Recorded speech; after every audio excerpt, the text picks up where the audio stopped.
زہار سے بھی مرد پر عورت حرام ہو جاتی ہے۔ وہ زہار کیا چیز ہے؟ زہار کا مطلب ہوتا ہے کہ مرد نے اپنی عورت کو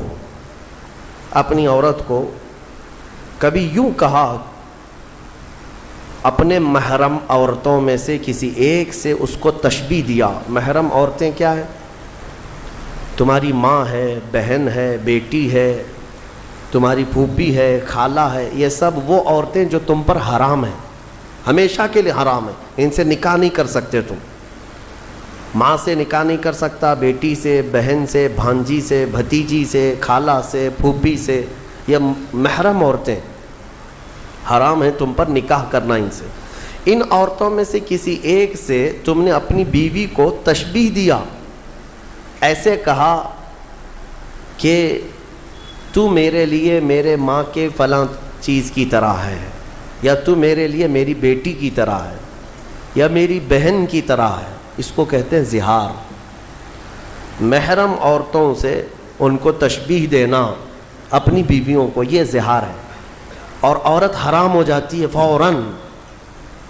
فوراً حرام ہو گئی اس پر۔ اگر تم نے اپنی بیوی کو یوں کہا کہ تو میرے لیے میری ماں کی طرح ہے، یا تو میرے لیے میری بیٹی کی طرح ہے، یا بہن کی طرح ہے، ان عورتوں سے اگر اپنی بیوی کو، اپنی منکوحہ کو تشبیہ دیا تو حرام ہو گئی عورت۔ ایک صحابیہ کے ساتھ ایسا معاملہ ہوا۔ خاتون عمر دراز تھی، دونوں کی بھی عمر ہو چکی تھی، وہ روتے ہوئے حضور پاک صلی اللہ علیہ وسلم کی بارگاہ میں آئیں، کہا کہ اتنے سال تو ہم اچھے خاصے رہے، اب جا کر کے میرے شوہر نے مجھے یوں کہہ دیا ہے کہ تو میرے لیے میری ماں کے مثل ہے، کیا کریں؟ تو وہ آ کر کے حضور پاک صلی اللہ علیہ وسلم کی بارگاہ میں بار بار سوال کر رہی تھی، تو رسول کریم صلی اللہ تعالیٰ علیہ وسلم وحی کے اترنے کے انتظار میں تھے کہ اللہ تعالیٰ اس کا حکم کیا فرمائے گا۔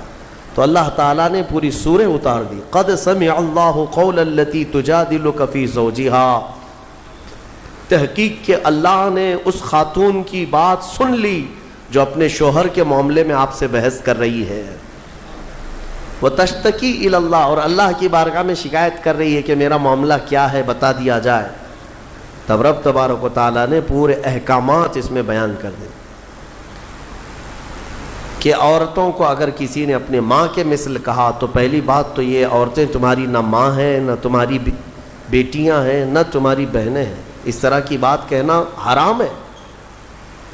لیکن اگر کسی نے ایسا کیا ہے تو اب یہ زہار کے بعد واپس عورت کو حلال ہونا ہے تمہارے نکاح میں، تو اس کے لیے کیا ہے؟ توجہ چاہتا ہوں۔ اللہ تبارک و تعالیٰ کا حکم ہے کہ 60 روزے رکھے گا کنٹینیو۔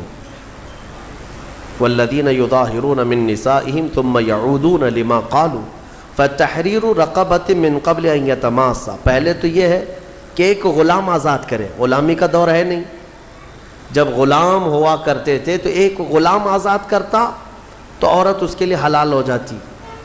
فمن لم یجد فصیام الشہرین متتابعین من قبل ان یتماسا، اور غلام آزاد کرنے کی طاقت نہیں ہے تو رب تعالیٰ فرماتا ہے 60 روزے رکھے کنٹینیو، مرد 60 روزے رکھے گا۔ وہ بھی کیسے؟ ایک بھی اگر بیچ میں چھوڑا تو پیچھے کے سب پھر غائب، پھر سے اسے کنٹینیو کرنا پڑے۔ اور ان 60 روزوں کے درمیان شوہر اور بیوی ایک دوسرے کو چھوئیں گی بھی نہیں۔ ہاں، زہار اس کو معمولی نہ سمجھے۔ اور پھر اگر اس کی بھی طاقت نہیں ہے، فمن لم یستطع فاطعام 60 مسکینا، اللہ نے فرمایا 60 روزے رکھنے کی اگر کنٹینیو طاقت نہیں ہے تو پھر 60 مسکینوں کو کھانا کھلائے، اس کے بعد پھر عورت حلال ہوگی۔ تو یہ زہار کے مسئلے جاننا چاہیے، اس طرح اپنی بیویوں کو مخاطب نہ کیا جائے، ارے میری ماں کی طرح ہے تو، میری بہن کی طرح ہے تو، میری بھانجی کی طرح ہے، پھوپھی کی طرح ہے، خالہ کی طرح ہے۔ یہ سب وہ عورتیں ہیں جو تم پر حرام ہیں، ان سے تشبیہ دینا اپنی عورت کو حرام ہے، اور بیوی تمہارے حرام ہو جائے گی تم پر۔ اس مسئلے کا اس سورہ مجادلہ میں اللہ تعالیٰ نے ذکر فرمایا۔